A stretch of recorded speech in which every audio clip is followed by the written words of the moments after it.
Selamat bergabung para sahabat budaya. Kali ini kita akan talk show mengenai plastik dengan tema budaya plastik, budaya masa lalu.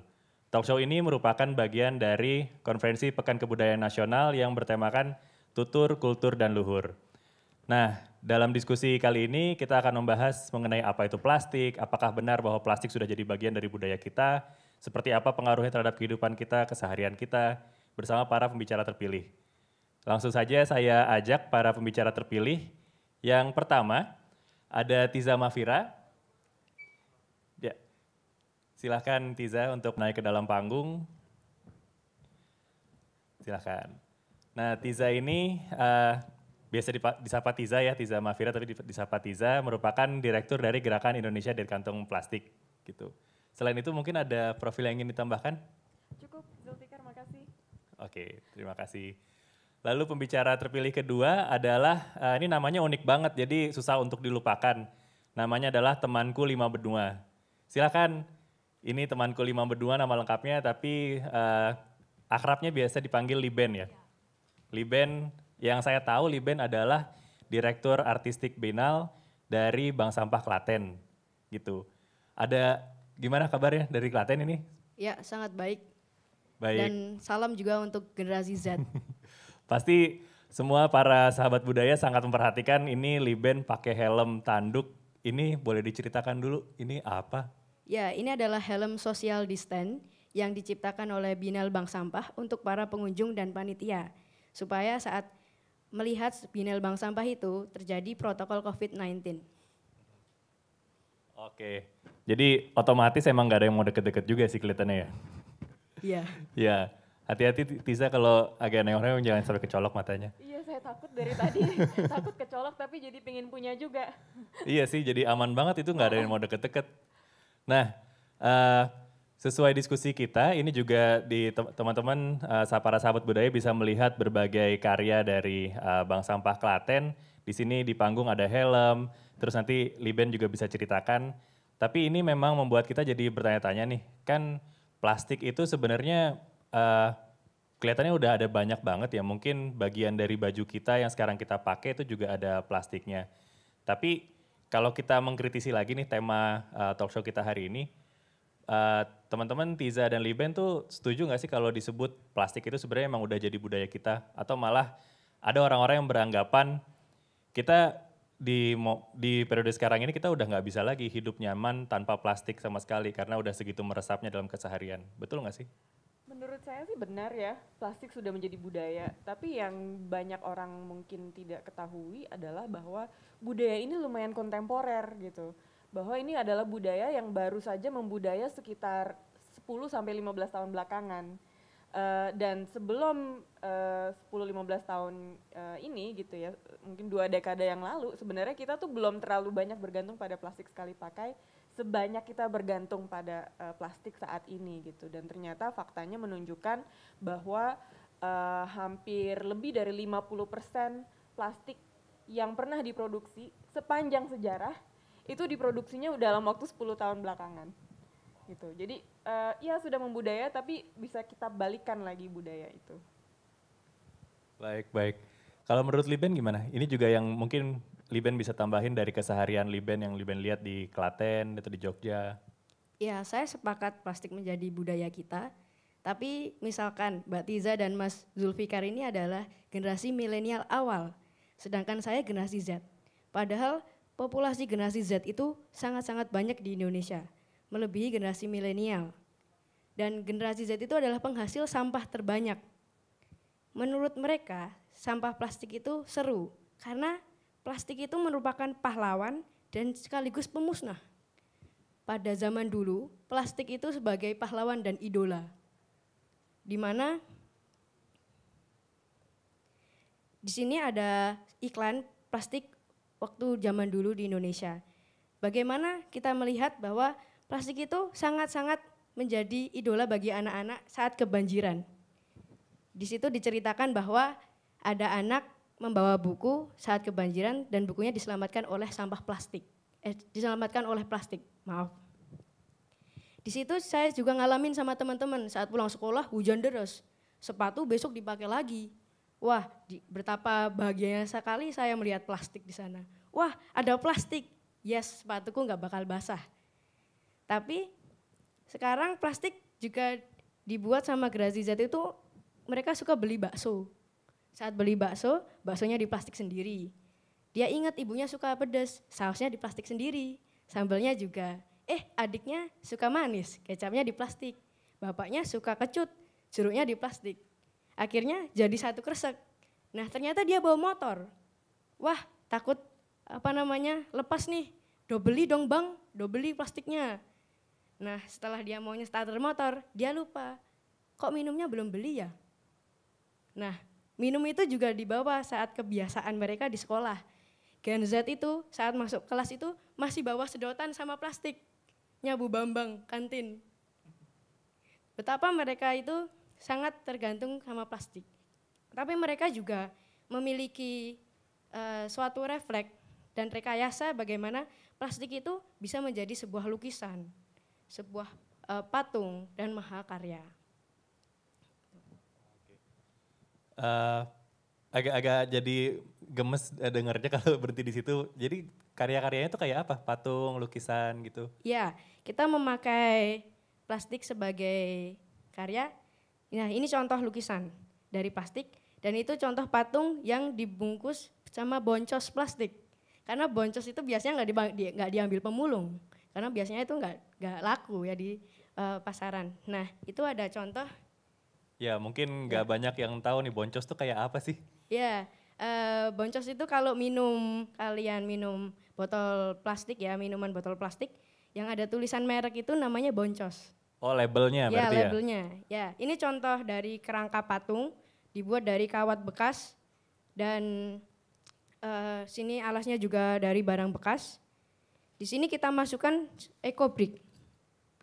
Ya, ini namanya ecobrick.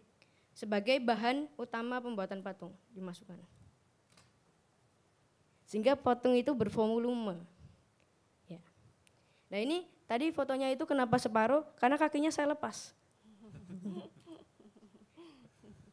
Ya, itu contoh dari karya Biennale Bank Sampah. Makanya Gen Z itu adanya di Biennale. Oke, menarik. Jadi karena udah plastik itu ada di mana-mana banget, jadi selain dilihat fungsinya, tadi fungsinya untuk bawa kantong belanjaan, tapi juga ternyata fungsi turunannya banyak, bisa buat plastikin sepatu kalau lagi hujan tadi ya. Dan fungsi-fungsi lain termasuk juga karena volumenya ada banyak banget, jadinya malah jadi kepikiran untuk bikin jadi karya-karya ya. Gitu. Nah mungkin balik lagi ke Tiza nih, pengen tahu juga dengan begitu meresapnya, sebenarnya kalau Tiza sendiri tadi yang saya belum nangkep nih, menurut Tiza berarti kalau 50% tadi plastik yang ada sekarang baru diproduksi di 2 dekade terakhir, apakah mungkin kalau plastik ini ternyata dianggap merugikan atau menguntungkan, mungkin nggak jadinya kita betul-betul sebenarnya bisa hidup tanpa plastik? Atau memang ya udah itu suatu keniscayaan gitu? Sebenarnya kita bisa hidup tanpa plastik. Sekarang ini kita sangat bergantung pada plastik dan bahkan ada satu generasi yang benar-benar dari lahir sudah hidup di dunia yang penuh dengan plastik di mana-mana gitu. Tetapi sebenarnya ada alasan kenapa begitu banyak plastik yang diproduksi dalam waktu 2 dekade terakhir. Itu adalah karena plastik-plastik tersebut adalah kebanyakan plastik sekali pakai dan plastik sekali pakai itu kebanyakan tidak bisa didaur ulang gitu. Jadi ada banyak sekali upaya-upaya ya untuk mengatakan plastik bisa diolah, dikelola dengan baik dan ini bagus sekali ya. Ini namanya upcycling kalau di kategorisasi pengelolaan sampah, ini upcycling. Tidak mengubah secara kimia struktur si plastik itu, tetapi mengubahnya secara kreatif menjadi bentuk fisik yang berbeda. Itu upcycling.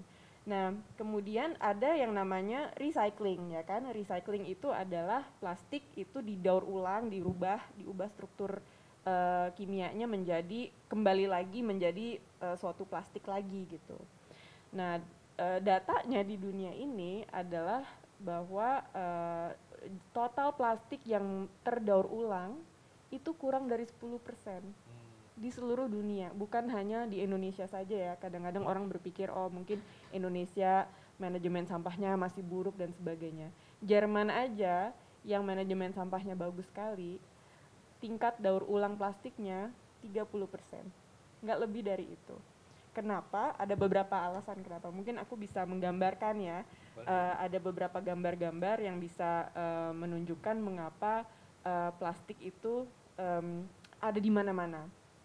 Jadi dan ini sebenarnya awal ketertarikanku untuk masuk ke isu sampah plastik adalah karena di dekat rumahku itu ada akses ke Sungai Ciliwung di Jakarta, dan kalau kita menyusuri Sungai Ciliwung itu akan terlihatlah sampah plastik, terutama kantong plastik ya, dan tapi nyangsang di pohon.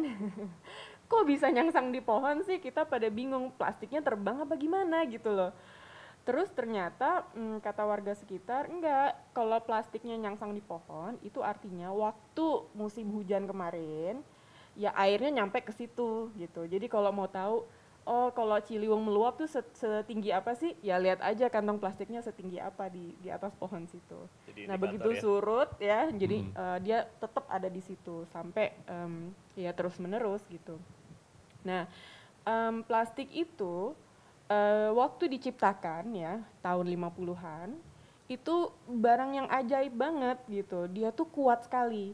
Kuat, betapa kuatnya ya kita lihat saja gambar ini di mana kura-kura, tempurung kura-kura aja kalah kuat sama si betapa kuatnya si plastik ini gitu.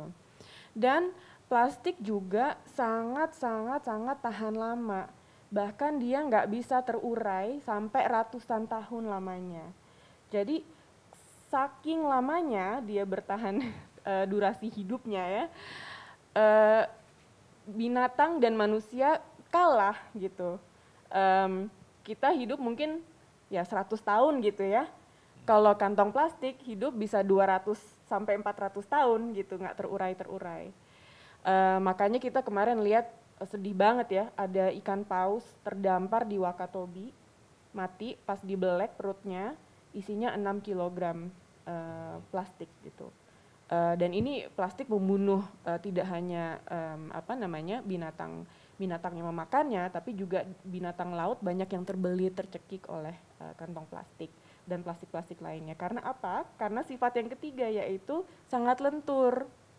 Dan di gambar ini kelihatan saking lenturnya semua barang itu bisa dibelit-belit sama plastik ini. Jadi kalau kita lihat pencemaran plastik di alam itu benar-benar di mana-mana, masuk ke tanah, masuk ke pohon, masuk ke sela-sela tanaman dan sebagainya. Nah, belakangan karena benda yang begitu ajaib ini, begitu kuat, begitu lentur, begitu bertahan lama itu bagus gitu ya. Tapi masalahnya di mana? Adalah ketika suatu hari diputuskan bahwa plastik ini kita produksi saja, kita rancang saja, kita pasarkan saja sebagai barang yang sekali pakai langsung buang. Disitulah letak permasalahannya. Oke. Dan aku bisa menunjukkan gambar-gambar yang mengerikan gitu ya, apa akibatnya ketika itu terjadi. Ya.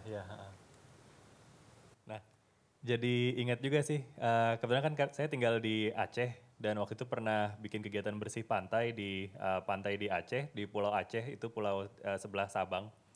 Dan selain lakukan bersih pantai, kita juga ngeliat nih merek-mereknya ada apa aja. Dan merek-merek itu ternyata nggak cuma dari Indonesia ya. Jadi Aceh yang lokasinya itu ada di sebelah Samudra Hindia, ternyata plastik yang masuk ke situ kalau dilihat dari mereknya, merek itu produksi dari Malaysia, Sri Lanka, India. Bahkan ternyata yang paling jauh ada waktu itu kita temukan dari Kenya. Jadi benar-benar dari benua Afrika nyebrang Samudra Hindia sampai ke Aceh gitu. Dan bentuknya masih utuh, kita masih bisa membaca gitu. Labelnya atau tadi boncos yang tadi dibilang sama Liben itu masih utuh. Mungkin di satu sisi ya saya mesti bersyukur juga ya bahwa itu sampai di situ tidak dimakan ikan, tidak yang lain-lain. Tapi sebenarnya berpikir lebih jauh lagi, ya ini merupakan sisi negatif dari kebudayaan konsumtif kita berarti ya. Apalagi dengan tadi plastiknya sekali pakai. Jadi berarti sebenarnya sekali pakai ini kalau menurut Liben nih mungkin kalau gitu sebagai generasi Z, itu positif apa negatif dan mestinya kita ngadepinnya gimana? Oke. Di sini saya perlihatkan bahwa tadi ya iklan sampah zaman dulu kala. Di situ ada tulisan, Anda akan puas dan kagum apabila barang dagangan Anda dibungkus dengan kantong plastik. Dulu orang sangat bangga saat barangnya dibungkus oleh kantong plastik. Seperti kain batik dibungkus kantong plastik, sarung tenun dibungkus kantong plastik, sandal dibungkus kantong plastik. Gak mungkin kan sandal dibungkus sama daun pisang. Nah, plastik itu juga sangat menjadi idola bagi nenek saya dan tetangga-tetangga saya.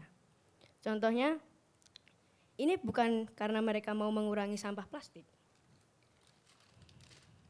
tapi karena mereka menyimpan kresek plastik ini dan dibawa kemana-mana agar untuk bahwa saya tuh pernah loh berbelanja di bermerek, di pusat belanja yang bermerek. Saya pernah loh memakai baju yang pusat belanja bermerek.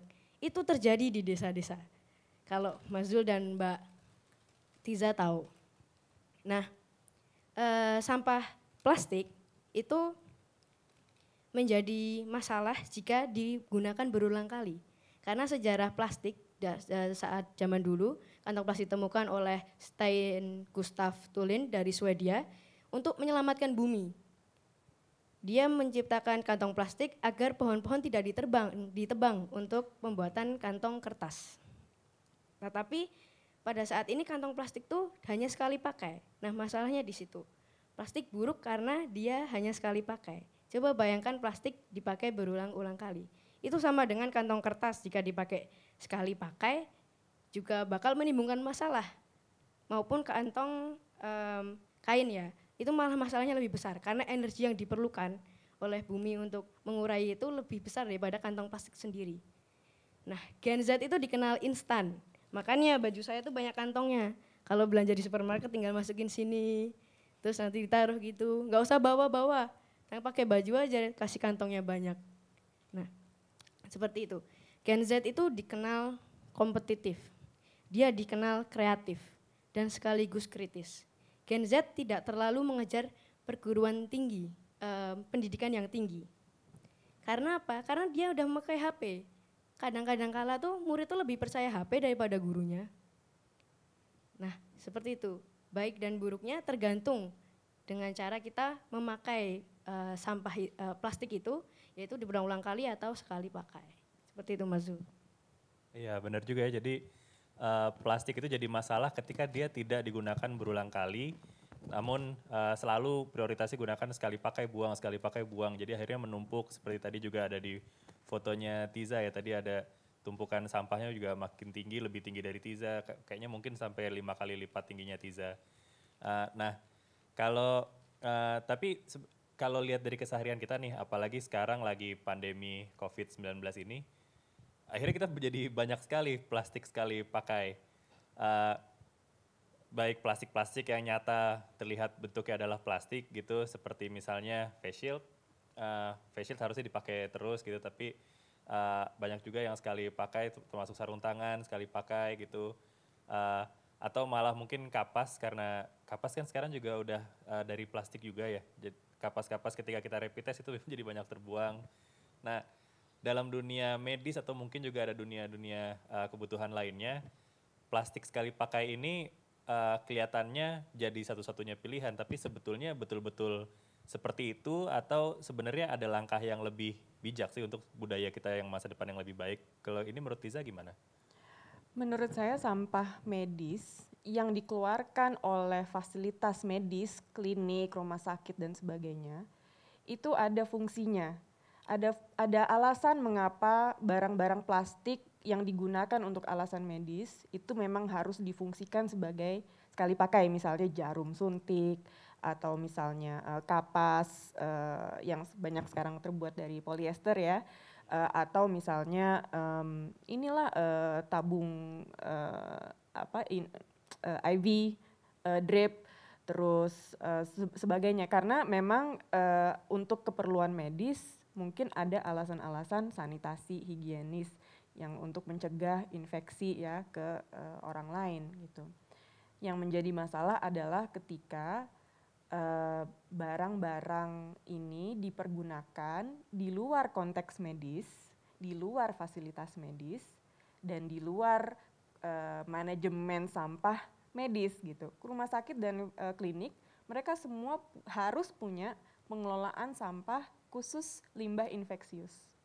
Dan itu benar-benar diatur ya, itu ketat pengaturannya. Dan kalau sampai terjadi pelanggaran mereka bisa kena pidana gitu ya.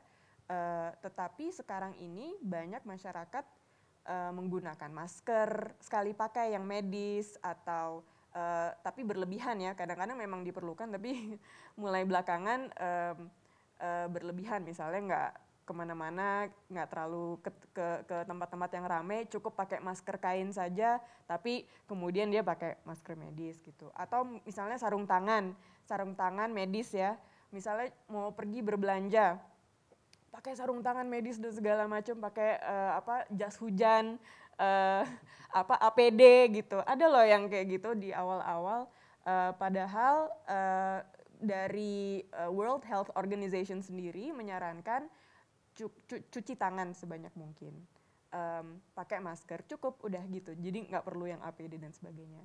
Dan bahkan ada yang juga yang mengatakan oh semuanya harus kantong plastik sekali pakai lagi, semuanya dibungkus plastik, semua jenis makanan dan ini dan itu dan ini dan itu semuanya harus dibungkus plastik. Padahal WHO bilang plastik itu juga belum tentu nggak mengandung virus.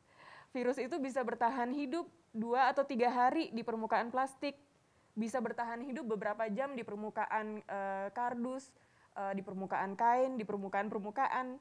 Ada resikonya sendiri-sendiri, makanya kita tidak bisa mengandalkan segala sesuatu dibungkus plastik. Yang kita harus andalkan adalah kita harus jaga kebersihan, kita cuci tangan, dan menggunakan masker. Udah begitu aja. Nah, tetapi karena adanya saya nggak mau bilang paranoia sih, tapi karena adanya opsi ya bagi konsumen untuk selalu menggunakan yang sekali pakai, kita sekarang menghadapi ya bertumpuknya sampah sekali pakai. Kalau di gambar yang saya tunjukkan ada kelihatan gitu bahwa ini adalah di tempat pembuangan akhir. Kalau ini kebetulan ada di Jakarta di Bantar Gebang. Tetapi tempat pembuangan akhir di mana seperti ini gitu. Dan ini saya berada di atas tumpukan sampah, salah satu dari 5 gunungan sampah, dan gunung ini setinggi gedung 8 lantai. Jadi ini saya berada 40 meter di atas permukaan tanah. Kenapa? Karena faktanya setelah pandemi ya ini masalah bertahun-tahun, tapi fakta yang menarik adalah setelah pandemi sebenarnya total sampah yang masuk ke tempat pembuangan akhir itu menurun, tetapi total volume sampah plastik, proporsi atau komposisi sampah plastik itu naik gitu. Dan ini disebabkan karena online delivery berlebihan, penggunaan sarung tangan berlebihan dan sebagainya. Nah, ini yang sebenarnya sayang sekali karena justru di masa pandemi ini kita ingin keluar dari pandemi ini dengan kehidupan yang lebih baik kan, dengan bumi yang lebih bersih, lebih sehat. Jangan sampai kita malah keluar dari pandemi ini buminya semakin kotor. Betul, sangat setuju sekali. Jadi tadi sebenarnya yang saya tangkap kata kuncinya adalah setiap benda yang kita manfaatkan itu harus sesuai pada tempatnya ya, sesuai dengan tujuan penggunaannya. Kalau tadi perlengkapan medis, peralatan medis digunakan di dunia medis, dan juga setelah selesai pakai disalurkan ke pengelolaan limbah medis gitu. Nah, jadi manajemen persampahan yang baik itu juga sebenarnya sangat penting. Dan tadi melihat foto yang disampaikan Tiza, saya juga jadi ingat kejadian bencana persampahan di Indonesia, karena fenomenal sekali kan bahwa di Indonesia pernah terjadi, kalau tadi Tiza bilang setinggi 8 lantai, 7 lantai gitu. Dan jadi kita bayangkan gedung setinggi itu ternyata seingat saya pernah roboh gitu. Jadi di Bandung tahun 2005 TPA-nya Bandung Lewi Gajah kalau nggak salah waktu itu sudah beroperasi 30 tahun itu longsor dan mengubur 2 kampung yang ada di sekitarnya subuh. Jadi belum bangun sudah terkubur sampah dan meninggal lebih dari 100 orang ya. Dan jadi memang itu tahun 2005 tapi sampai sekarang mungkin pengelolaan sampah kita sudah lebih baik. Tapi ini mungkin kalau menurut Tiza sendiri gimana? Apakah pengelolaan sampah kita sudah lebih baik, sudah ada perkembangan, ada tantangan apa mungkin? Iya, sejak longsor TPA Lewi Gajah di Bandung itu 21 Februari ya, sekarang diperingati sebagai Hari Peduli Sampah Nasional gitu. Saking itu menjadi bencana yang menjadi penanda ya betapa daruratnya masalah sampah gitu. Menurut saya sih pengelolaan sampah sejak itu justru memburuk. Bukan karena pengelolaan sampahnya juga sih, mungkin sistem pengelolaan sampahnya gitu-gitu aja. Tapi karena barang yang sekali pakai semakin banyak dipakai sejak 2005 sampai sekarang gitu. Dan itu nggak berhenti-berhenti gitu. Kita butuh jutaan liben-liben untuk bisa mengambil semua sampah itu dan menjadikannya barang yang kreatif gitu. Mungkin ini sepersekian dari usaha upcycling ini sepersekian dari total jumlah plastik sekali pakai yang terus-terusan diproduksi dan dipakai setiap hari gitu. Sehingga yang perlu dilakukan dan yang Tiza kampanyekan bersama organisasi saya Gerakan Indonesia Diet Kantong Plastik adalah bahwa kita nggak cukup hanya mengelola sampah setelah sampah itu terjadi, setelah sampah itu timbul. Kita harus mencegah sampah itu muncul, yaitu dengan cara ya boleh nggak sih kita nggak pakai gitu. Boleh nggak sih kita menolak nggak pakai kantong plastik, menolak nggak usah pakai sedotan, menolak nggak usah pakai botol plastik gitu. Dengan begitu kita bisa mengurangi sampah sebelum sampah itu timbul. Itulah yang menurut kami adalah kunci penting untuk dilakukan. Ya, menarik banget. Saya jadi pengen nanya ke Liben lagi nih, selain karena Liben juga adalah direktur artistiknya, tapi kan lembaganya di Bank Sampah Klaten tadi ya. Dan berarti kan sebenarnya ini merupakan salah satu upaya mungkin dari pemerintah atau dari masyarakat setempat untuk perbaikan pengelolaan sampah gitu. Nah tadi Tiza sempat bilang kalau perbaikan pengelolaan sampah kayaknya nggak kerasa malah mungkin lebih buruk. Berarti kayaknya perbaikannya tuh tidak secepat beban yang bertumbuh gitu dari masyarakat gitu. Nah mungkin Liben bisa ceritakan kalau bank sampah itu apa, seperti apa, terus kemudian manfaat yang Liben lihat gitu dengan keberadaan bank sampah itu kayak gimana sih di Klaten? Iya. Pada utamanya titik bidik dari Binel Bank Sampah itu adalah Gen Z bisa mengelola. Mengelola apa? Khususnya sampah. Dia mengelola dan mengurangi. Nah, di sini kita sudah memasuki zaman di mana lifestyle itu sangat digemari oleh anak-anak muda. Lifestyle. Nah, kita memakai suatu mensosialisasikan bagaimana peraturan undang-undang dan Fatma MUI tentang sampah itu bisa diterima tanpa sadar kepada masyarakat. Dengan cara apa? Menggambar atau memvisualisasikan undang-undang itu di lukisan. Nah, di situ ada gambar lukisan mural yang kita buat dengan media seng bekas ditempel-tempel. Nah, di situ mereka bakal suka berfoto secara instagramable. Dan tanpa sadar mereka mempelajari apa sih makna gambar mural ini, mereka pasti bertanya-tanya.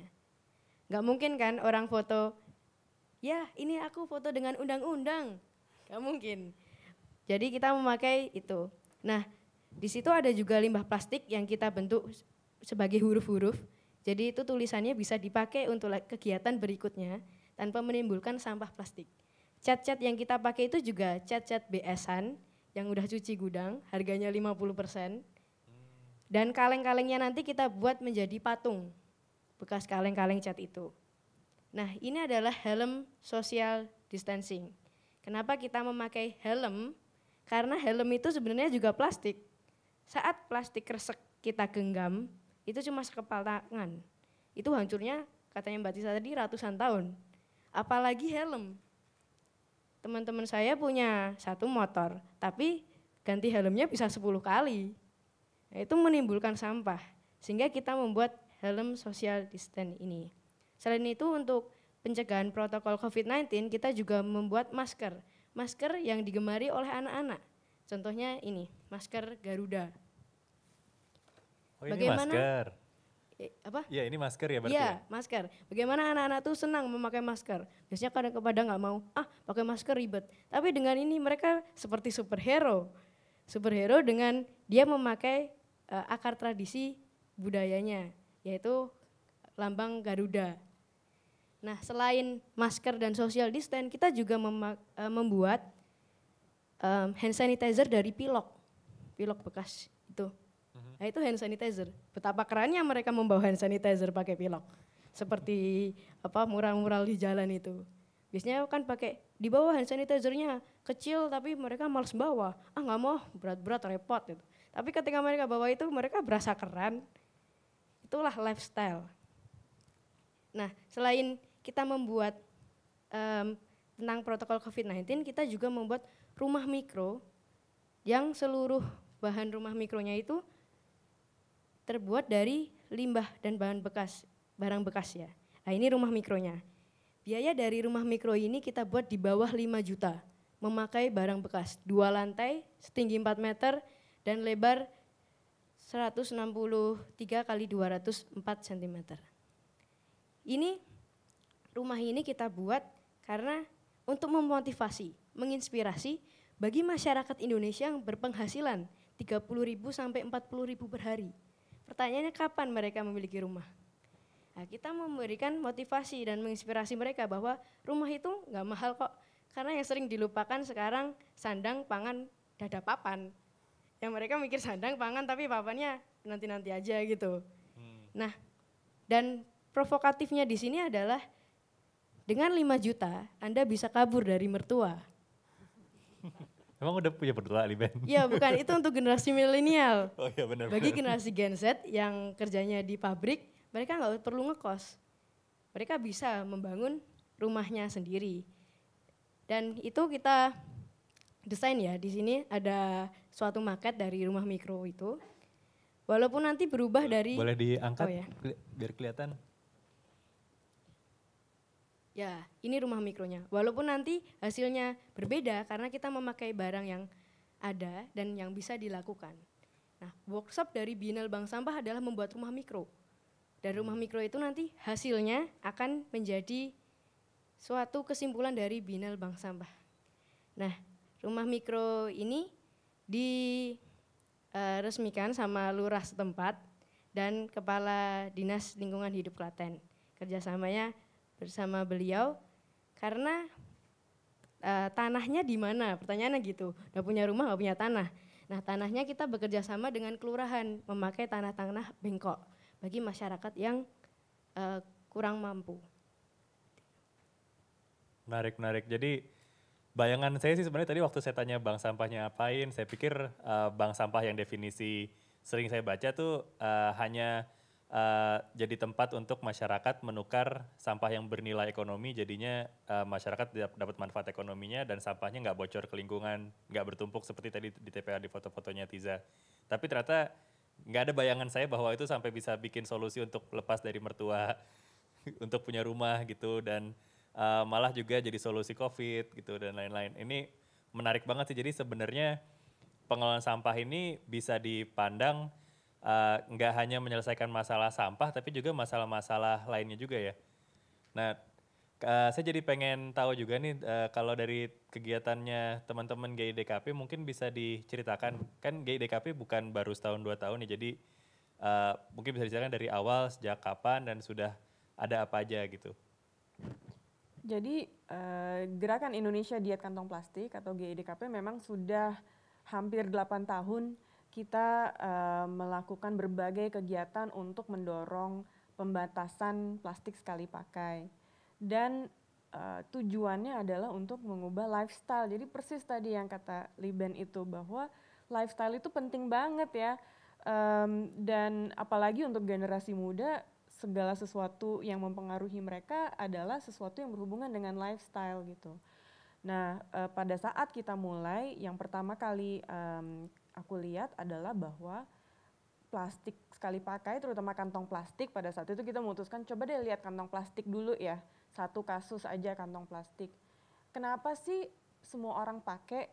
Karena itu gratis gitu. Kenapa sih sesuatu yang sebenarnya bisa dipakai berulang kali, yang tadi kata Liben itu baru bermasalah ketika sekali pakai. Iya benar, tapi kenapa dipakainya sekali doang? Ya karena gratis gitu. Dan semua orang dikasih, baik butuh atau tidak, semua orang pasti dikasih oleh si kasir atau si pedagang pasar gitu. Misalnya saya cuma beli satu permen karet gitu ya. Zaman dulu beli satu permen karet, dikasih kantong plastik, padahal saya nggak pernah minta kok gitu. Jadi karena dikasih terus dan tidak ada harganya sama sekali, itulah yang menyebabkan kita membuat itu menjadi lifestyle yang serba disposable, serba bisa dibuang begitu saja. Nah, jadi yang pertama kali kita lakukan, kampanye pertama kita adalah meminta retail untuk tidak memberikan kantong plastik secara gratis. Ini adalah sebuah petisi yang aku mulai tahun 2013 dan sasarannya ke retail, tapi yang ngedukung masyarakat. Jadi yang tanda tangan sampai 70.000, banyak yang mendukung sampai kita pede menyerahkannya kepada Kementerian Lingkungan Hidup waktu itu. Dan tidak disangka Kementerian Lingkungan Hidup dan Kehutanan menanggapinya dengan sangat baik sampai mereka mencetuskan. Tidak lama kemudian, sekitar 3 bulan kemudian, mereka mencetuskan uji coba kantong plastik tidak gratis secara nasional. Ini saya ada gambarnya ketika peluncuran waktu itu, launching uji coba kantong plastik tidak gratis di 27 kota di seluruh Indonesia. Dan harganya waktu itu murah, Rp200. Banyak menimbulkan kritik juga, kenapa harganya Rp200, tanggung banget, kenapa nggak 500 atau 1000 atau 5000 sekalian gitu. Tapi karena itu uji coba, ya sudah kita coba aja nanti seperti apa. Ternyata setelah kita melakukan monitoring, relawan GIDKP ikut turun menyebar ke 27 kota bersama dengan tim KLHK, dan kita melakukan tabulasi data, survei dan sebagainya. Ternyata hanya dengan Rp200 itu kantong plastik berkurang 55%. Jadi signifikan kan? Dan itu pengukuran di 27 kota seluruh Indonesia iya, tadi ya? Iya, itu pengukuran di 27 kota. Tapi tidak itu saja yang kita berhasil capai. Setelah uji coba kantong plastik tidak gratis, langsung itu menginspirasi beberapa gerakan-gerakan selanjutnya. Salah satu yang paling signifikan adalah bahwa Kota Banjarmasin memutuskan untuk langsung melarang kantong plastik. Hari terakhir uji coba itu selesai, besokannya Banjarmasin langsung mengeluarkan peraturan wali kota, kita mau melarang saja kantong plastik. Nah, sejak itu gerakannya GIDKP mulai berani karena terinspirasi juga oleh Banjarmasin ya waktu itu, berani untuk mengatakan oke, kayaknya siap nih untuk melarang kantong plastik, bisa nih. Karena satu kota siap, kenapa tidak kota-kota lain gitu. Dan sejak saat itu kita mulai mendorong ke pemerintah daerah mau nggak melarang kantong plastik. Sebenarnya kalau dikasih opsi mau berbayar atau mau melarang, bisa jadi gitu, bisa dua-duanya. Tetapi setiap kali dikasih opsi itu, semua pemerintah daerah memilih melarang. Karena lebih efektif, lebih mudah mengawasinya, dan ya lebih tegas gitu. Sehingga kita sampai pada hari ini di mana sekarang 34 kota di seluruh Indonesia sudah melarang kantong plastik, termasuk DKI Jakarta per 1 Juli kemarin. Dan kemarin itu sempat kita rayakan benar gitu. DKI Jakarta kita pasang kelihatan posternya di mana-mana gitu kan ya. Mulai 1 Juli toko ini tidak lagi menyediakan kantong plastik. Itu rasanya setiap kali kita keluar pergi belanja melihat poster itu rasanya kayak wah, perjuangan 8 tahun ini benar-benar tidak sia-sia gitu, ada dampaknya. Dan tidak hanya poster-poster itu, tapi ternyata per 1 Juli pas kita pergi belanja ngantri di kasir, itu kelihatan tuh orang-orang yang dulu cuek gitu ya ngambil plastik, sekarang mereka bawa tas belanja dari rumah. Dan ketika kita survei, bener nggak sih mereka bawa tas belanja dari rumah? Soalnya kita nggak mau juga mereka setiap kali belanja beli lagi tas, beli lagi tas kertas, tas kain, tas kertas, tas kain gitu, itu juga nggak menjadi solusi. Tapi setelah kita survei, masyarakat Jakarta ternyata 90% sudah selalu atau sering membawa tas belanja sendiri dari rumah. Nah itu yang bikin benar-benar puas gitu, bahwa oh ternyata ini sesuai dengan harapan kita. Menarik. Nah, tapi kalau dikaitkan lagi dengan lifestyle dan apalagi sekarang dengan pandemi, sebelumnya kan juga Tiza juga bilang kalau sekarang walaupun berarti ternyata setelah ada peraturan itu Juli, tapi karena pandemi total sampah kita turun tapi persentase plastik meningkat nih. Jadi, walaupun ternyata 90% yang belanja bawa kantong sendiri yang disurvei tadi. Berarti ini kan tadi memang Tiza udah bilang ini dari belanja online ya gitu. Ini ada bayangan apa atau mungkin apa yang sudah dilakukan atau mungkin apa yang jadi pesan Tiza buat masyarakat? Iya betul, jadi memang naiknya komposisi plastik itu bukan dari kantong plastik yang diperoleh dari toko-toko dan supermarket sekarang ya, tapi benar-benar dari belanja online dan itu bukan kantong plastik. Pada umumnya itu adalah bubble wrap, kemudian plastik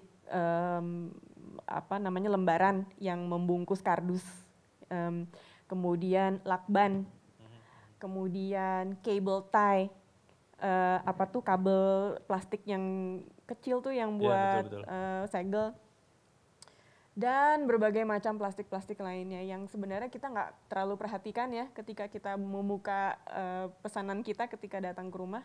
Tapi satu pesanan itu bisa mengandung sekitar 5 atau 6 jenis plastik yang berbeda dalam satu box itu gitu. Nah itu yang membuat sampah plastik selama pandemi menjadi sangat-sangat tinggi. Sebenarnya tantangannya adalah tidak hanya di online tapi juga masih di pasar tradisional. Itu juga masih menjadi tantangan, makanya kemarin GIDKP juga memiliki program di pasar tradisional. Nah, pasar tradisional juga sekarang mulai online juga gitu. Ini gambar salah satu sosialisasi kita ke pasar tradisional yang terjadi sebelum pandemi, tapi begitu pandemi nggak bisa kita lakukan lagi karena ya harus social distancing gitu. Tapi pasar ini unik karena beda sama supermarket kan. Kalau supermarket kita tinggal ngomong aja sama manajernya, satu brand itu bisa langsung 1000 gerai yang kena gitu kalau manajemennya mengatakan kita mau begini gitu. Tapi pasar kan nggak bisa gitu, pasar kita harus datangi satu persatu si vendornya. Nah udah mulai masuk ke situ, udah mulai kita bikin program pasar bebas plastik di Jakarta, kemudian terjadi pandemi, kemudian mereka mulai menyediakan layanan belanja online gitu. Karena PSBB kan, terus. Nah disitulah kita merasa, oh berarti sekarang tantangannya tidak hanya pasar tradisional yang kita pikir harus lebih banyak sosialisasinya, tapi sekarang tantangannya di belanja online gimana caranya. Karena itu adalah sesuatu yang tidak berada di dalam kendali si konsumen. Beda dengan kalau kita datang belanja langsung, itu masih di kendali kita nih. Kita nggak mau beli botol plastik, mau pakai ini aja, diisi ulang aja gitu. Atau kita nggak mau deh pakai kantong plastik, bawa sendiri kok. Nggak mau deh pakai sedotan, tolak aja. Tapi kalau belanja online itu nggak ada pilihan-pilihan itu gitu. Belanja online kita scrolling, oke pilih produk ada jutaan ya, di situ ada jutaan produk, begitu check out ya check out aja. Emang ada pilihan mau bungkus pakai apa? Nggak ada, jarang sekali. Ada beberapa tapi belum mainstream. Jadi itulah yang menurut kita merupakan salah satu solusi yang harus juga merupakan kontribusi si marketplace, si online marketplace, si kurir, si jasa delivery. Mereka harusnya juga memberikan opsi kepada konsumen mau dibungkus pakai apa gitu. Bisa berbayar silahkan gitu, tapi setidaknya ada opsi itu. Kalau konsumen yang nggak mau pakai plastik, mereka bisa pilih. Saya nggak mau pakai plastik, cukup kardus aja ya, tolong gitu. Sehingga kendalinya kembali berada di sisi konsumen dan kita juga lebih mudah ya menyuarakan aspirasi masyarakat sebenarnya juga udah menuju ke serba pengurangan plastik gitu. Banyak sekali yang komplain ke saya, aduh gimana nih gitu, banyak banget plastik di rumah gue sekarang cuma gara-gara belanja online dan terpaksa belanja online gitu. Seakan-akan nggak berdaya kan, karena tidak ada tombol opsi itu. Itu yang mau kita dorong. Ya. Berarti memang masalah plastik kita ini benar-benar kemana-mana ya. Jadi maksudnya si pelaku-pelaku yang harus jadi sasaran intervensi ternyata tidak bisa hanya konsumennya aja, tapi juga produsennya, bahkan kalau dari contoh barusan juga distributornya, terus penyedia layanan pasarnya, baik itu pasar online ataupun offline gitu. Karena walaupun kebijakannya ternyata sudah ada, tapi kalau pihak-pihak yang berkaitan ini masih tidak aware gitu, tidak mawas dengan apa yang dia lakukan, sistemnya membuat dampak seperti apa, ternyata jadinya tidak banyak membuat perubahan gitu. Nah, pengen tahu juga nih Liben sebagai generasi Z, pasti kan Liben dan teman-teman juga banyak belanja online gitu. Kalau yang Liben perhatikan sendiri atau mungkin dari karya-karyanya juga ada hasil, dari berbagai macam sampah gitu ya, kita katakan sampah lah ya, karena tadi nggak terpakai, ada tadi pengait kabel, ada macam-macam bubble wrap yang kita nggak beli tapi ya udah itu datang bersama gitu. Itu kalau sama Liben sama teman-teman itu biasanya diapain? Ya, sebenarnya Gen Z dan generasi milenial itu memiliki budaya yang sama, tapi berbeda karakternya. Nah, selain kenapa kita tadi memakai seng sebagai alat mensosialisasi tentang peraturan undang-undang, karena lucu sekali jika kita mensosialisasikan tentang sampah, tapi memakai banner atau MMC yang memakai plastik. Di situ kita selain itu juga membuat wayang juga, di situ bisa dilihat itu dari sampah plastik juga. Itu adalah wayang kontemporer. Dan selain Gen Z itu penghasil sampah terbanyak itu adalah Gen Alpha, adiknya. Mereka suka sekali tuh beli di online shop. Tinggal ngeklik sana, ngeklik sini, GoFood. Karena mereka dilahirkan dari kecil udah megang HP, generasi Alpha itu. Selain karya-karya ini juga welcome gate kita juga terbuat dari sampah. Bisa dilihat di Gapuro itu bahwa kita memakai bekas-bekas kaleng kue, kaleng lem yang dijadikan Gapuro dan welcome gate. Selain itu juga ada wayang yang dibuat memakai kaleng bekas kue. Itu. Selanjutnya Biennale itu melihat Biennale itu seperti melihat hutan. Di mana hutan itu dibutuhkan oleh tumbuhan, dibutuhkan oleh manusia, dibutuhkan oleh hewan. Halnya Biennale juga sama. Biennale dibutuhkan oleh seniman, oleh bank sampah, oleh pecinta lingkungan, oleh polisi maupun politikus. Nah, itu bagaimana Biennale menjadi sebuah alat, bukan sebagai sebuah tujuan. Bagaimana masyarakat di sana itu tergerak untuk mengurangi sampah dan mengelola sampah dengan baik. Baik. Saya jadi kepikiran juga nih sebenarnya karena teman-teman Gen Z dan juga nanti selanjutnya mungkin Gen Alpha akan lebih banyak produktif lagi. Apa mungkin ya kalau kebergantungan kita sama belanja-belanja online ini, sebenarnya kan tadi salah satu yang menjadi akar masalah kenapa belanja online bawa sampah, karena jarak, karena butuh kemasan yang melindungi si belanjaan kita selama perjalanan jauh itu. Apa mungkin mungkin Liben sama Tiza nanti bisa gantian cerita, ada nggak sih sebenarnya inisiatif-inisiatif untuk produksinya lokal aja gitu. Jadi kemasannya mungkin malah mungkin nggak hanya produksinya lokal, tapi kemasannya pun mungkin dibikin di lokal aja gitu. Jadi sama sekali tidak perlu ekstraksi minyak bumi lagi untuk bikin plastik, untuk bikin produknya, tapi betul-betul bisa diproduksi di lokal, dikonsumsi di lokal, diselesaikan semua masalahnya di lokal. Itu kalau bisa terjadi itu Indonesia yang keren banget sih, soalnya bayangan saya itu ada nggak sih tapi sebenarnya contoh-contoh seperti itu? Iya tepat banget Zulfikar. Jadi selama kita berkampanye, pertanyaan yang paling sering dilontarkan ke kami adalah ya kalau nggak ada plastik kita pakai apa dong alternatifnya gitu. Seolah-olah sama sekali tidak terbayang suatu kehidupan yang tanpa plastik, padahal kita dari dulu sudah bisa hidup tanpa plastik dan baik-baik saja gitu. Nah, saya kasih contoh yang terjadi setelah Banjarmasin melarang kantong plastik adalah bahwa mereka langsung meningkatkan dan menggencarkan kembali penggunaan tas purun. Tas purun itu adalah keranjang, tas anyaman ya, yang terbuat dari ilalang. Jadi ilalang kering, maksudnya yang selama ini tumbuh di mana-mana dan nggak ada manfaatnya sama sekali gitu. Tapi begitu zaman dulu itu mereka sering gunakan untuk menganyam, untuk dijadikan keranjang anyaman.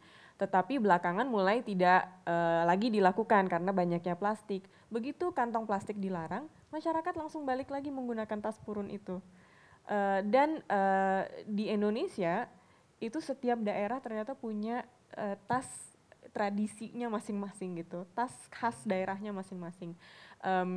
Kami pernah punya kampanye kolaborasi dengan beberapa pengrajin-pengrajin ya, dan startup yang fokus di anyaman-anyaman asli Indonesia, dan ternyata kami baru tahu bahwa Indonesia ini kaya banget akan solusi-solusi yang berasal dari kearifan lokal, dan solusi-solusi itu ramah lingkungan. Kenapa? Karena ini tasnya bisa digunakan ulang.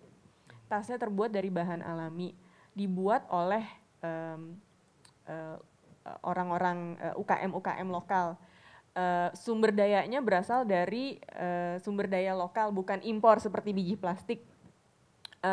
Kemudian kalau sudah digunakan berulang kali dan sampai pada masa di mana dia rusak, ya tinggal dikomposkan aja karena benar-benar bisa terurai kembali ke alam dengan alami karena hanya terbuat dari bahan-bahan alami.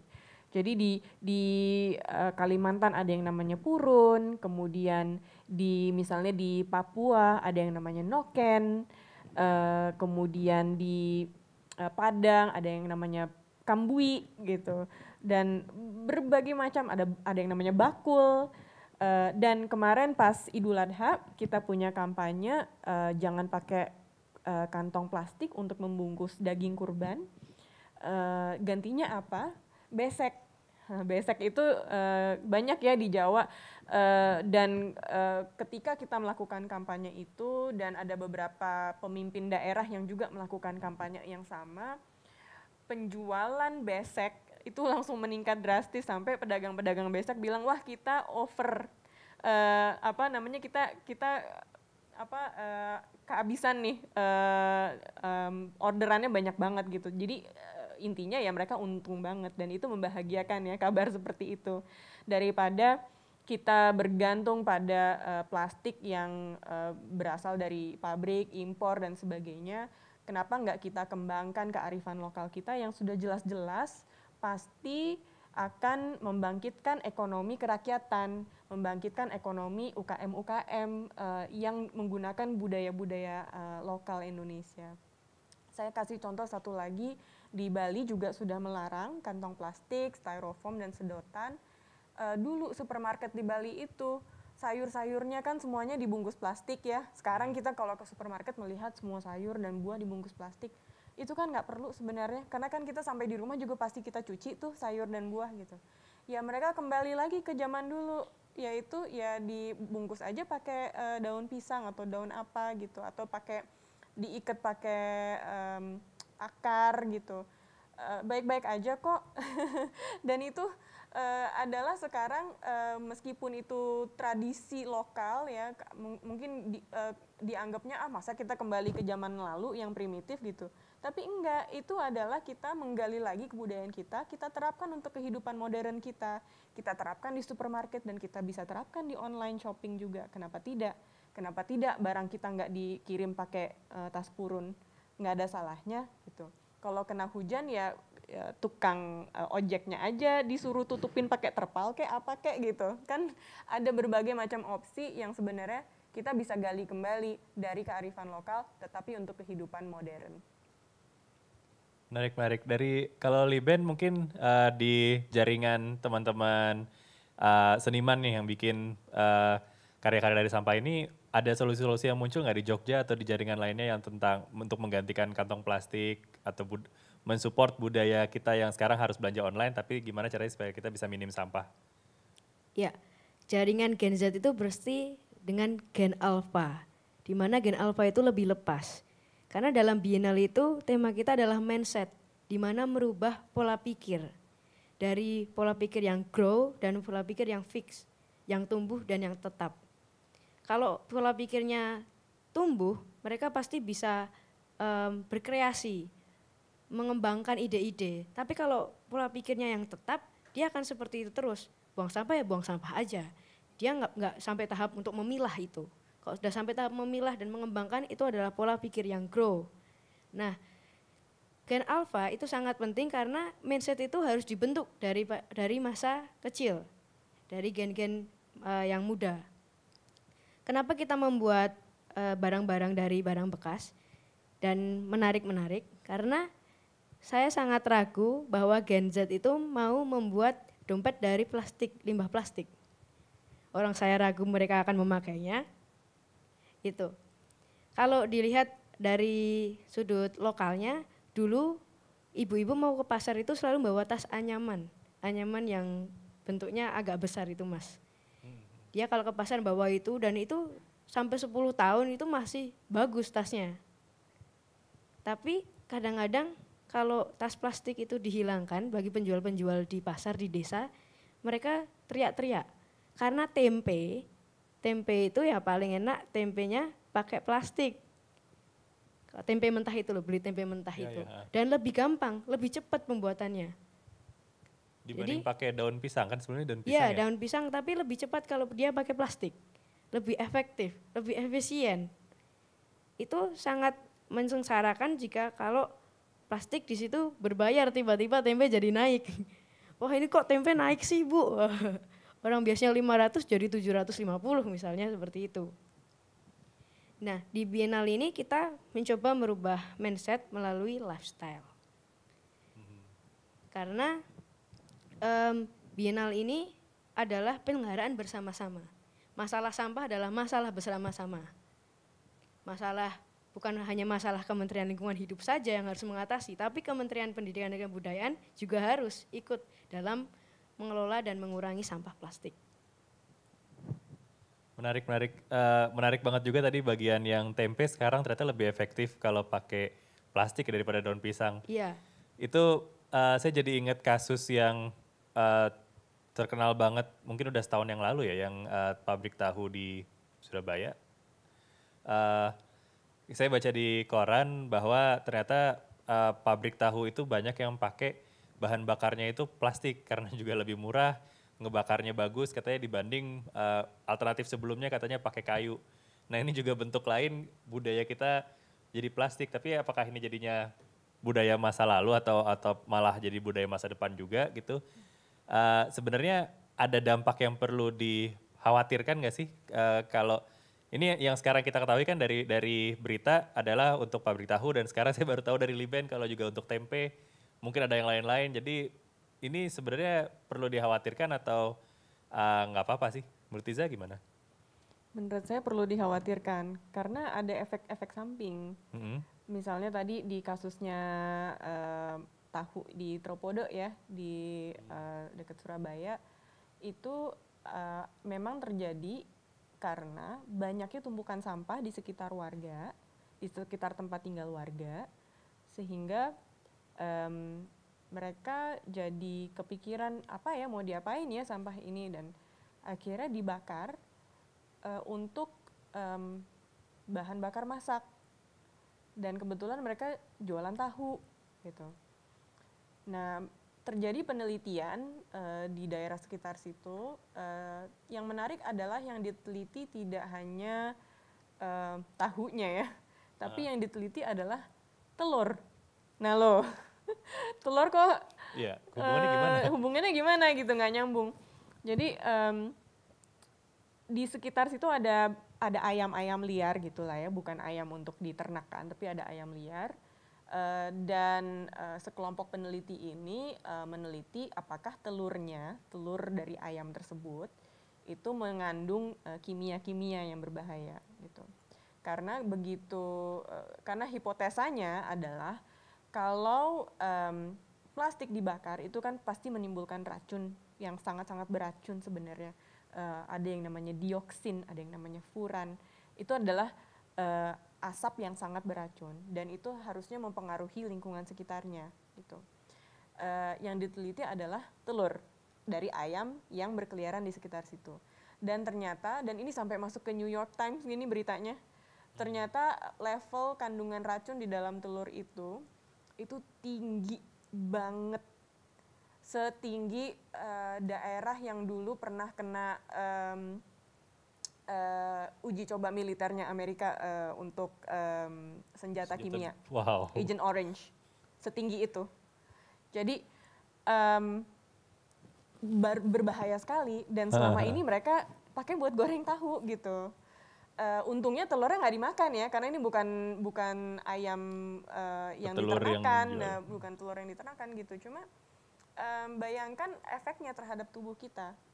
Terhadap tubuh orang-orang yang setiap harinya menghirup asap yang beracun tersebut gitu.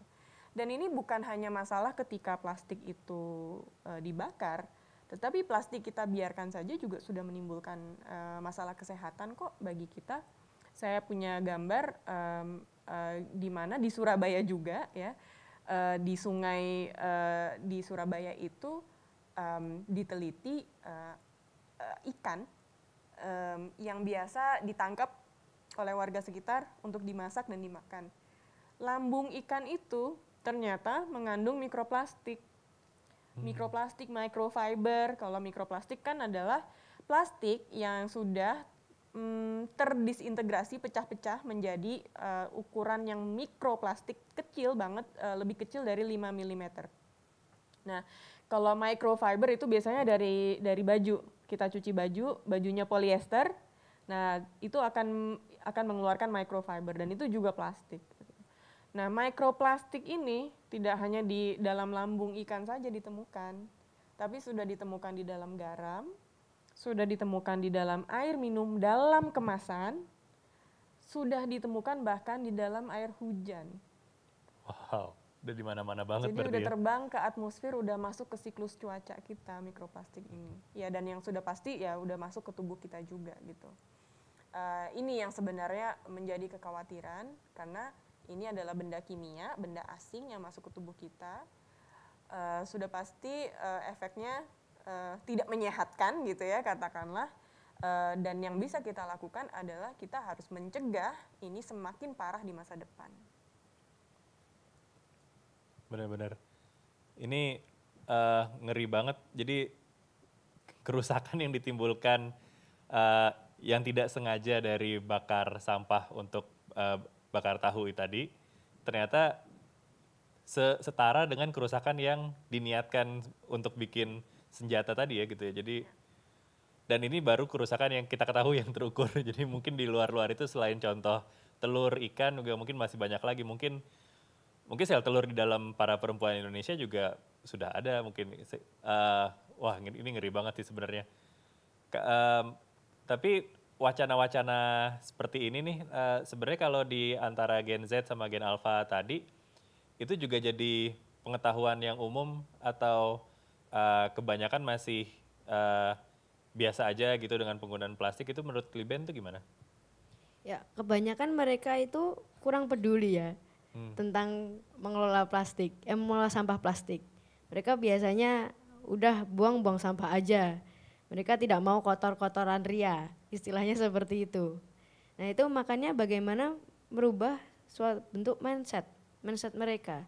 Itu dibuat dari kecil, mereka dilatih untuk memilah dulu karena dimulai dari individu, harus dimulai dari individu, habis itu menjadi kesadaran kolektif bersama-sama.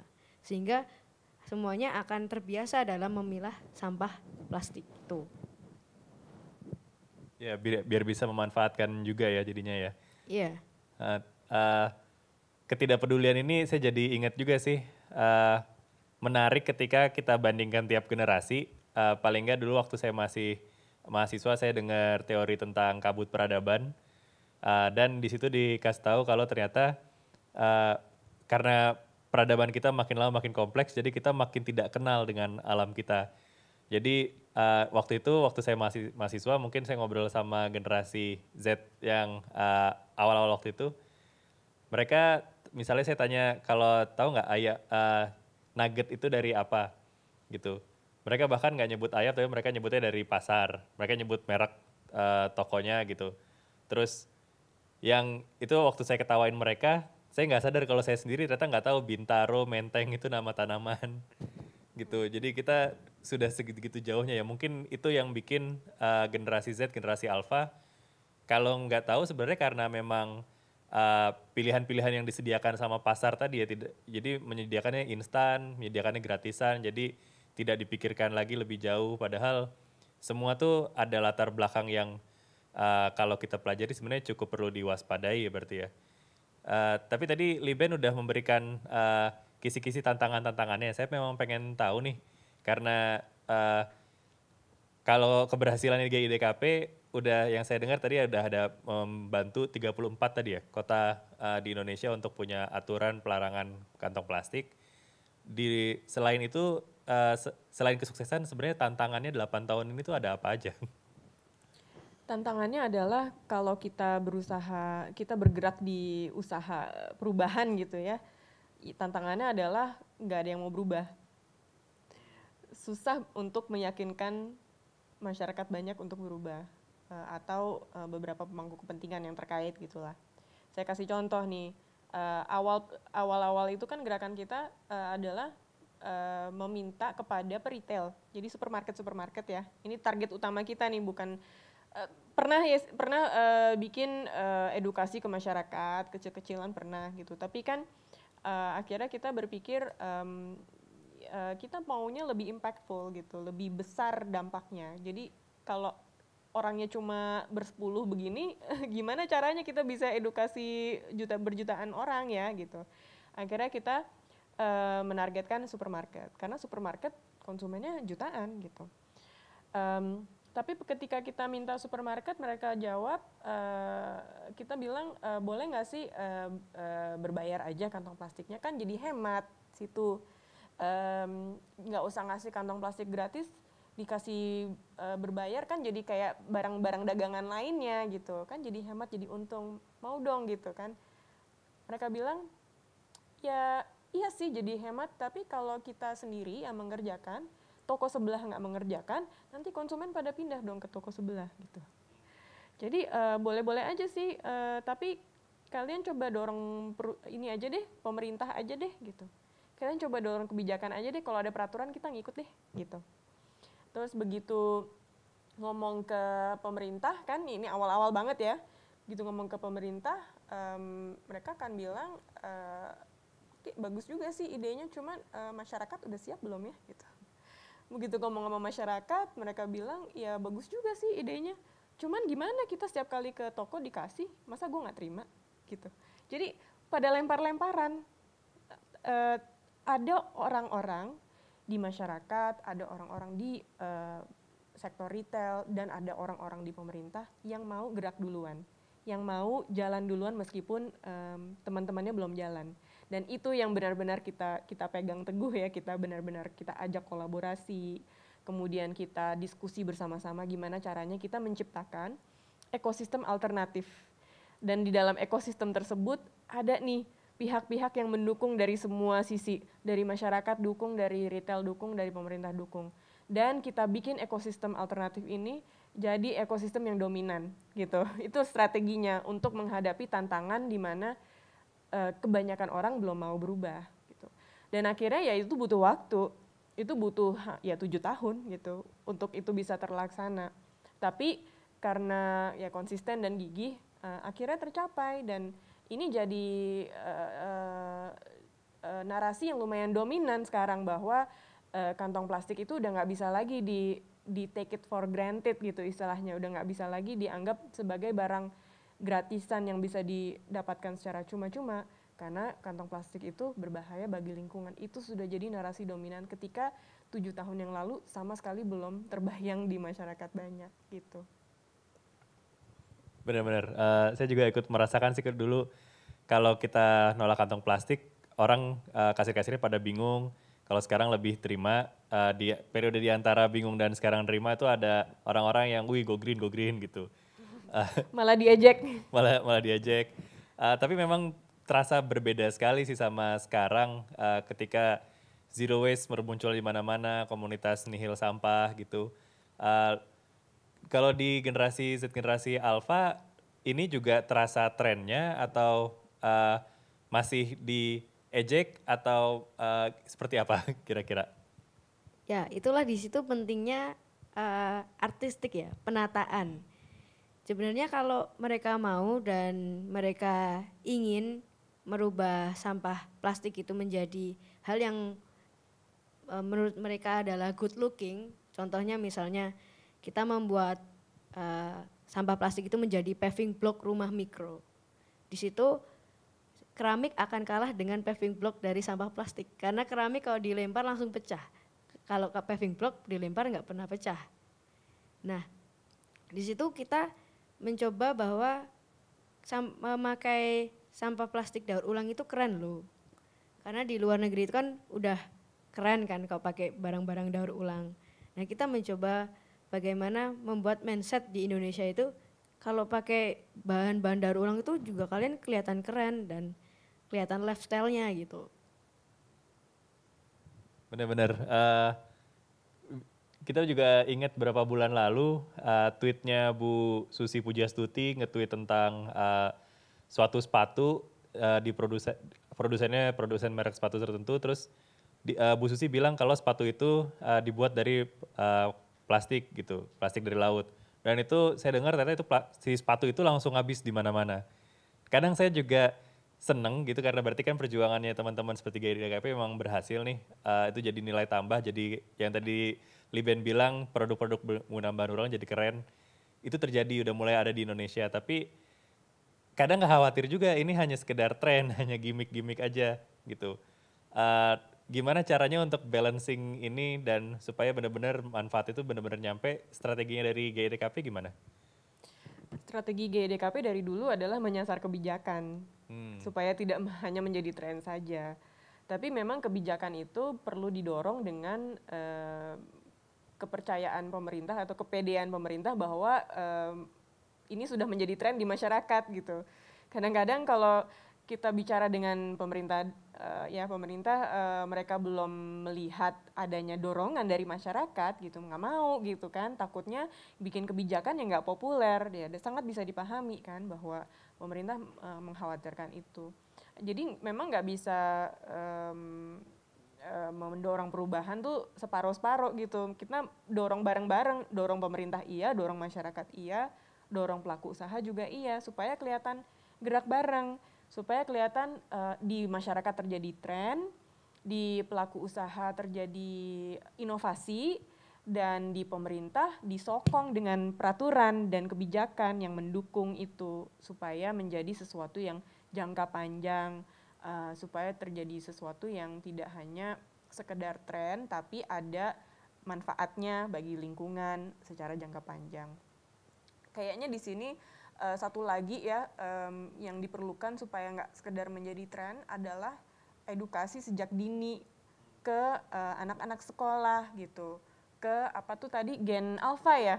Aku sampai lupa ininya, nggak hafal semua gen-gen. Ya, harus berguru pada Liben. Mulai tahun berapa sih? Kelahiran tahun berapa ya? Kalau gen alpha itu mulai tahun 2012.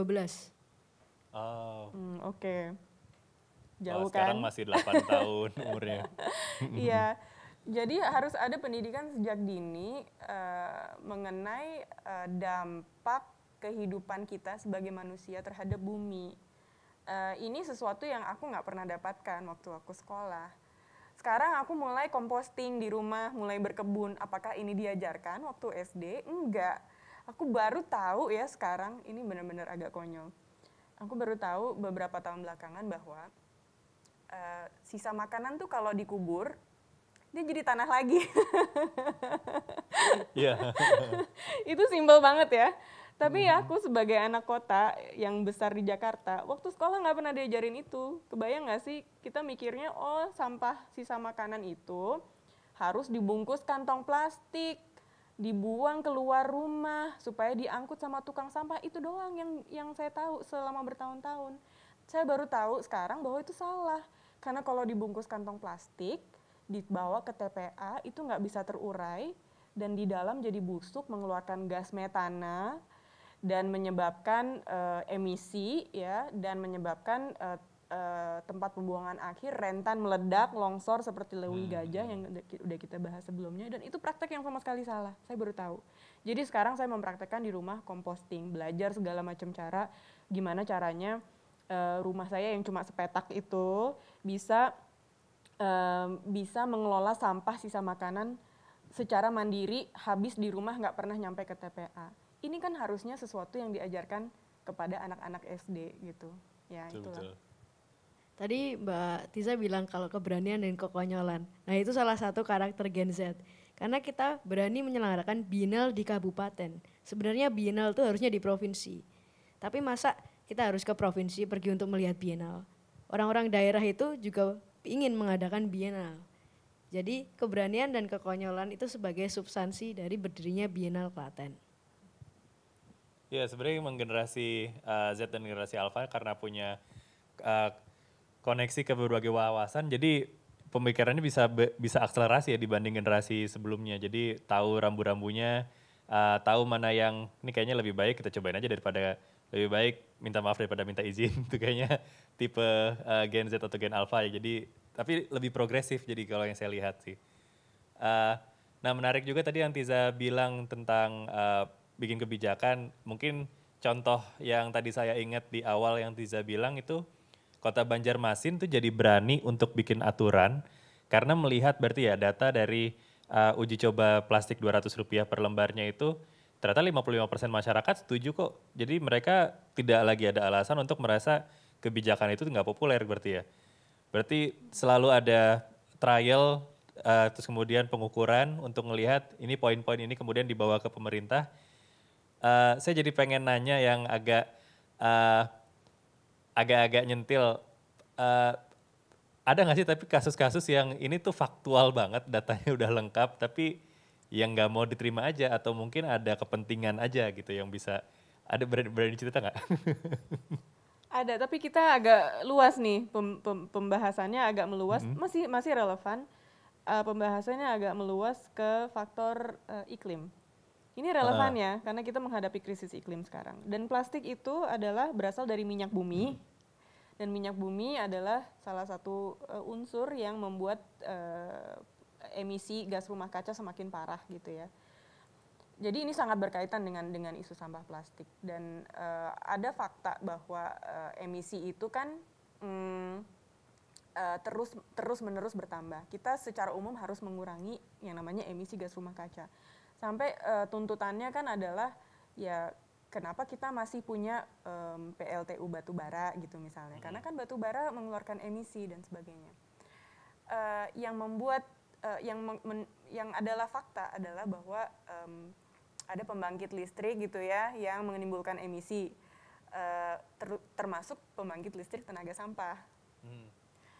Kelihatan ya arahnya kemana ya. Jadi tapi saat ini pembangkit listrik tenaga sampah justru didorong oleh pemerintah sebagai solusi sampah plastik, sampah dan sampah lainnya gitu.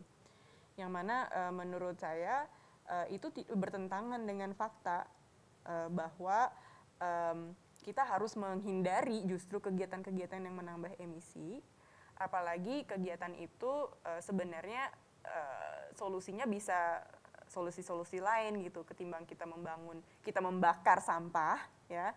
Ketimbang kita membakar sampah, lebih baik sampahnya ya dikurangi. Pertama dikurangi, kedua dibenahi sistem daur ulangnya, didorong rancangan produknya lebih bagus. Kenapa sih harus sachet gitu? Sachet kan nggak bisa didaur ulang. Kenapa nggak botol aja yang udah pasti bisa didaur ulang? Hal-hal seperti itu. kemudian kita dorong lagi usaha-usaha yang upcycling, yang kreatif, itu dulu ya, seperti Liben ini. Baru yang namanya sisa-sisa banget yang udah benar-benar mentok, sampahnya nggak bisa diapa-apain, ya itu harusnya diusahakan melalui sanitary landfill atau tempat pembuangan akhir tertutup ya, yang setiap kali ditumpuk satu hari ditumpuk pakai tanah, tumpuk lagi datang sehari, tumpuk lagi pakai tanah supaya bersih dan bisa terjaga kualitas lingkungan di sekitar si tempat pembuangan akhir itu. Bukan dengan metode pembakaran, tapi ini adalah fakta-fakta di mana ya faktanya udah jelas, cuman kurang didengerin ya, karena itu masih jalan terus tuh proyek-proyek pembakaran sampah ya, itulah salah satu. Kalau boleh beropini sedikit. Menarik. Jadi bertambah lagi juga nih bidang kementerian yang kita sebut. Pertama kita sebut KLH, terus kemudian kita sebut juga Kementerian Pendidikan karena tadi ada edukasi yang dari awal, sekarang juga berarti bertambah dengan Kementerian SDM gitu ya. Jadi memang urusan sampah ini luas. Tadi Tiza juga menyebut kalau kita perlu mendukung UKM-UKM upcycling seperti Liben dan teman-teman. Sebenarnya dari tadi nih kita belum menyebutkan kalau misalnya nanti para sahabat budaya pengen tahu profilnya Liben atau pengen mungkin kalau bisa beli produk-produknya itu bisa kemana, Liben? Ya, sebenarnya di dalam Biennale itu tidak ada jual beli ya. Karena Biennale itu sifatnya adalah penyelenggaraan bersama-sama, perayaan bersama-sama. Nah, ini kemarin perayaan tentang pengelolaan limbah sampah. Kalau kita masih memotivasi, masih menginspirasi. Kita seperti membuat meja itu dari knalpot bekas, tambah dream bekas, terus kursinya kita dari wajan. Itu sebenarnya kita memakai barang yang ada dan apa yang bisa kita lakukan. Jadi bisa saja misalnya ada yang mesen kursi wajan, ukurannya wajannya segini, tiba-tiba di rongsokan tuh wajannya adanya yang kecil gitu. Itu bisa berubah konsepnya. Karena kita selalu berangkat dari apa yang ada dan bisa dilakukan. Seperti itu. Kita sebenarnya memotivasi, menginspirasi bagaimana cara membuat limbah sampah itu menarik, enak dilihat, dan orang mau memakainya seperti itu. Saya pengen mengundang ini mungkin temennya Liben yang pakai helm bertanduk juga, karena dari tadi saya tertarik banget ngelihat trik kameranya nih. Boleh masuk? Ya, ini ya salah satu teman dari Biennale Bank Sampah ya. Nah, ini namanya Vian. Kita juga membuat alat rekam dari pralon plastik. Ya seperti ini. Ini mengurangi guncangan ya, guncangan saat memvideo. Bisa diperagakan cara makainya, Vian. Nah, jadi Gen Z itu berasa seperti kameramen seperti yang di depan itu. Dia nggak kalah gitu untuk merasakan suatu sensasi menjadi kameramen yang profesional. Ya, ini menarik banget karena saya yakin nih sahabat budaya yang seumuran saya atau Tiza pasti punya anak-anak kecil yang mungkin umurnya 3 tahun tapi udah sok-sok pakai kamera HP sendiri. Hai guys, itu terus itu sebenarnya kan pengen kita dorong nih supaya jadi lebih produktif. Nah, bikin rig seperti ini dari pipa ini sebenarnya solutif banget gitu untuk mendukung perkembangan mereka. Jadi mungkin teman-teman saya berharap banget bisa nge-share bikin video YouTube tutorial tentang gimana caranya bikin rig-rig seperti ini. Itu keren banget sih dan itu bisa jadi budaya yang kita kembangkan banget. Ya, dan saat itu Biennale Bank Sampah itu kita kerjakan secara virtual juga. Jadi ada real exhibitionnya dan virtual exhibitionnya. Jadi bisa dilihat di YouTube Pengurangan Sampah Klaten. Di sana ada bermacam bank sampah, 32 bank sampah yang dibina 15 seniman untuk menghasilkan sebuah karya. Dan situ ada juga tata caranya untuk membuat. Jadi akan lebih mudah dijangkau ke masyarakat karena pengunjung dibatasi pas saat Biennale Bank Sampah itu. Karena diselenggarakan di saat pandemi COVID-19. Menarik. Terima kasih. Tadi siapa? Vian ya? Ya silakan. Ya.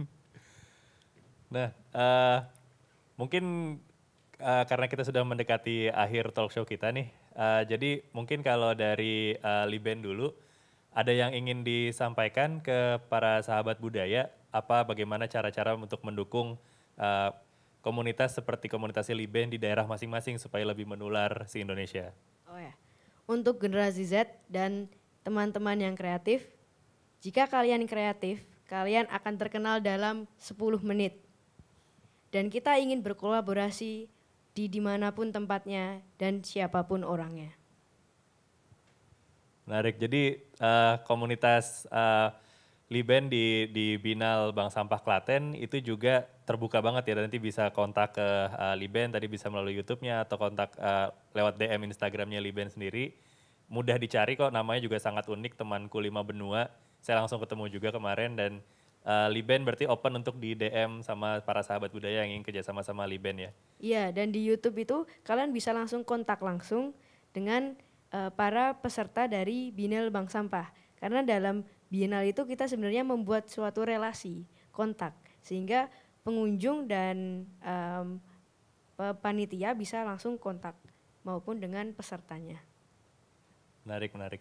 Semoga menularnya cepat nih, lebih cepat daripada COVID. Nah, kalau GIDKP sendiri, tadi saya ingat saya agak kaget juga sebenarnya karena saya kenal GIDKP kan bukan baru ini nih, udah lama, tapi saya kaget karena ternyata 8 tahun ini tadi katanya 10 orang ya. Yep. Jadi 10 orang berhasil untuk menggerakkan 34 provinsi, mengawal semuanya.